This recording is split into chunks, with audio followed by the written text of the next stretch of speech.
இப்ப நாங்க பேசிக் கிளாஸ்ல வந்து எங்க இது வந்து என்ன கிளாஸ் நடந்து கொண்டிருக்குது? பேசிக் கிளாஸ் தான். பேசிக் கிளாஸ்ல வந்து charging pin, charging IC, charging ஐசியோட இன்புட், சார்ஜிங் ஐசியோட அவுட்புட். சார்ஜிங் ஐசி என்று சொன்னா வந்து சார்ஜிங் ஐசி உண்டு வேலை செய்யணும்னா இன்புட் 5 வோல்டேஜும் சுவிட்சிங் 3.7 EPH அதுவும் V/2 மட்டும் இல்லை. இதுல 24 பின் நீக்கும். இதுல லெக் ஐசில 24 பின்னா 24 பின்னும் தேவையா? என்னத்துக்கு வச்சிருக்கிறாங்க? என்ன வேலை செய்தது? அது என்னென்ன பின் தேவையானது என்று பார்க்கணும். சரி, நாங்க அடுத்த இதுல சார்ஜிங் செக்ஷன் ஃபுல்லா பார்ப்போம்.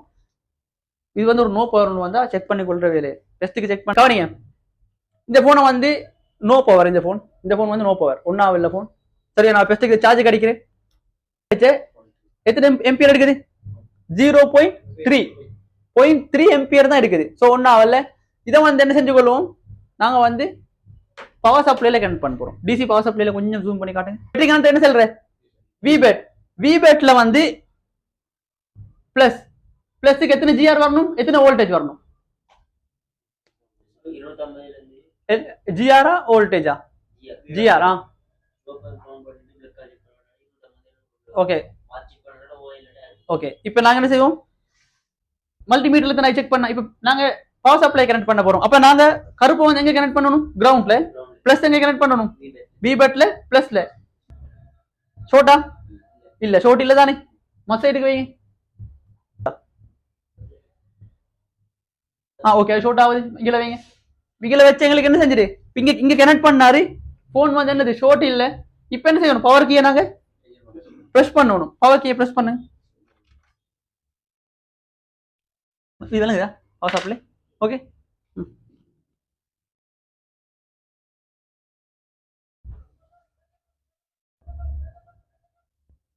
எத்தனை நிக்குது? 159. நான் கை விடுறேனா? சரியா? 162ல ஸ்ட்ரக் ஆகி நிக்கிதானேனா? ஓகே, இப்ப கையிடுங்க. இந்த மாதிரி கேஸ் தான் நிறைய பார்ப்பீங்க. ஒன்றோ போனை கனெக்ட் பண்ணினா ஒன்றோ ஷோர்ட் எம்பியர் ஒட்டோவா எடுக்கும். இல்லைன்னு சொன்னா என்ன செய்யும், பவர் கீயை பிரஸ் பண்ணின உடனே ஒரு 150 இல்லாண்டா 60 70 எந்த சரி எடுத்துட்டு இதுக்கு சொல்ற லோ பூட்டி, இதுக்கு சொல்ற லோ பூட்டி. இந்த இப்ப பவர் சப்ளை எங்களுக்கு நான் கனெக்ட் பண்ணின உடனே ஒன்றும் எடுக்கல தானே, பவர் கீயை பிரஸ் பண்ண போது தானே எம்பியர் எடுக்குது. அப்ப என்ன கண்டிஷன் எங்கட பிரைமரி லைன் ஓகே, இந்த லைன் எங்கட ஓகே, ஃபுல்லா ஓகே. மெஷின் செல்லுது, இந்த லைன் ஓகே தான். இங்க வேலை செய்ய தேவையில்லையே, விபிஹெச் அவுட் ஆகுது. இப்ப நாங்க இதை கன்ஃபார்ம் பண்ணணும் சொன்னா நாங்க என்ன செய்ய, எந்த டெஸ்ட் எடுக்கிறோம்? ஹாட் டெஸ்டா கூல் டெஸ்டா? Hot test. பவர் கீயை நாங்க பிரஸ் பண்ண போறோம் தான் எம்பியர் எடுத்து, அது கட்டாயம் என்ன செஞ்சு கொள்வோம், டெஸ்ட்டுக்கு ஹாட் டெஸ்ட் எடுக்க போறோம். அது போறது தான் நாங்க கூல் டெஸ்ட் எடுக்கிறேன். சரி, இப்போ நாங்க ஹாட் டெஸ்ட் செக் பண்ணி பார்ப்போம். எங்க இது செக் பண்றேன்? Setup by setup. எங்க இது? பெஸ்ட்ல இருந்து நாங்க சார்ஜிங் பின் ஒன்று பிளக் பண்ணிட்டு வி பஸ்ல இருந்து போவோம் கனெக்ட் பண்ணி சார்ஜ் அடிச்சாரு. இப்போ இது போன் நோ பவர். நாங்க சார்ஜிங் செக்ஷனை பார்க்கல, நாங்க அடுத்த வீடியோல சார்ஜிங் செக்ஷனை பார்ப்போம். டேட்டா பிளஸ் என்ன, டேட்டா மைனஸ் என்ன, சுவிட்சிங் என்ன, வி பெட் என்ன, அதெல்லாம் நாங்க சார்ஜ் ஆகாட்டி பார்ப்போம். இந்த போன் வந்து நோ பவர் ஒன்னாவல்ல. இந்த போனை நாங்க என்ன செஞ்சு கொள்ள போறோம், டெஸ்ட்டுக்கு செக் பண்ண போறோம். இதுல டிரெக்டா விபிஹெச் சப்போஸ் இந்த இடத்துல விபிஹெச் எங்களுக்கு வோல்டேஜ் எத்தனை வரணும்? 3.7ல இருந்து 4.4 சரியா வரணும் சொன்னா 2.9ல இருந்து 4.2 வரணும்.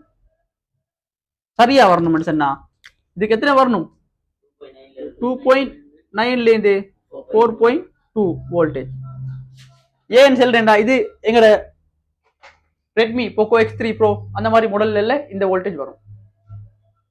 சரி, 3.5 நாங்க எத்தனை போன் செக் பண்ணோம், எல்லாம் 3.5 எல்லாம் வந்துச்சு. சரி, இப்போ இதை செக் பண்ணுங்க. விபிஹெச் செக் பண்றேன்டா, ஷார்ட் கட்டை எப்படி செக் பண்ணி கொள்றேன்? எங்கட விபிஹெச் செக் பண்ணி கொள்ளணும்டா, ஷார்ட் கட்டை எப்படி செக் பண்றேன்? பவர் ஐசிக்கும் பக் கோயிலுக்கும் சென்டர்ல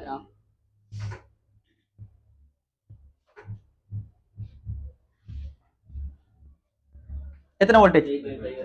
3. அப்ப இந்த லைன் ஃபுல்லா ஓகேயா இல்லையா? இவர் என்ன செஞ்சாரு, சார்ஜ் அடிச்சாரு. சார்ஜ் அடிச்சு என்ன சொன்னா இங்க 3.7 வோல்டேஜ் வந்துட்டு 3. எத்தனை வந்து 3.5 வந்துட்டு 3.5 வருதுன்னா இங்க V bus 5 வோல்டேஜ் வருதுன்னு தானே அர்த்தம்.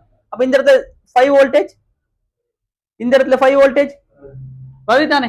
வந்த பிறகு தானே இங்க சுவிட்சிங் ஆகி 3.5 வோல்டேஜ் வந்துச்சா இல்ல 3. நாங்க என்ன படிக்கிறது என்ன 3.7ல இருந்து 4.2. ஆனா சரியா எப்படி படிக்கணும் 2.9ல இருந்து 4.2 வோல்டேஜ்க்குள்ள வரும். இதுல வந்து 3.5. ஓகே, இப்ப இந்த வோல்டேஜ் வந்தேன்னு சொன்னா எங்க பிரைமரி லைன் எல்லாமே ஓகே. இந்த லைன் எங்கெல்லாம் போகும்? Display section, light section, audio section, 2GPA, 4GPA, power section. அப்ப இந்த செக்ஷனுக்கு எல்லாம் இந்த வோல்டேஜ் வைத்துட்டு எங்க எங்க சரி பிரச்சனை இந்த வோல்டேஜ் வராது. இந்த இதுல வோல்டேஜ் வருதுன்னா எங்க இல்ல ஓகே. இப்ப நாங்க இதுல செக் பண்ணணும் எது பவர் ஐசிட அவுட்புட். பவர் சப்ளைல கனெக்ட் பண்ணினோம், பவர் கீயை பிரஸ் பண்ணினோம், பிரஸ் பண்ணின உடனே எம்பியர் ஒன்று எடுத்துருந்துச்சுன்னா, பவர் கீயை பிரஸ் பண்ணின உடனே ஒரு எம்பியர் எடுத்துருந்துச்சுன்னா நாங்க செக் பண்ணணும், விபிஹெச் செக் பண்ணிக்கணும். நார்மலா விபிஹெச் எப்படி செக் பண்ணிக்கணும் சரி. ரெண்டாவது செக் பண்ணணும் பக் செக் பண்ணணும். இந்த பக் எல்லாம் எங்களுக்கு வோல்டேஜ் வந்துருந்துச்சுன்னா எங்களோட பவர் ஐசி என்ன செய்யுது ரெஸ்பான்ஸ் பண்ணி தானே. செக் பண்ணுங்க பக். எஸ் கோயில்ல வைங்க, மற்ற கோயில்ல வைங்க. ஓகே, எத்தனை வருது 0.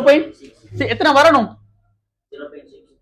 0.6 to 1.2 சேம் எல்லாத்துக்கும் தானே. மொத்தம் செக் பண்ணுங்க 6 0.6ல இருந்து 1.2 எல்லாம் ஓகே தானே. இதுவும் ஓகே, இதுவும் ஓகே, இதுவும் ஓகே. எனக்கு ஹை எல்டிஓ வேணும். இதுல ஹை எல்டிஓ எத்தனை வோல்டேஜ் 2 வோல்டேஜ். ஹை எல்டிஓ தேடுங்க. இங்க வைங்க, இங்க வைங்க.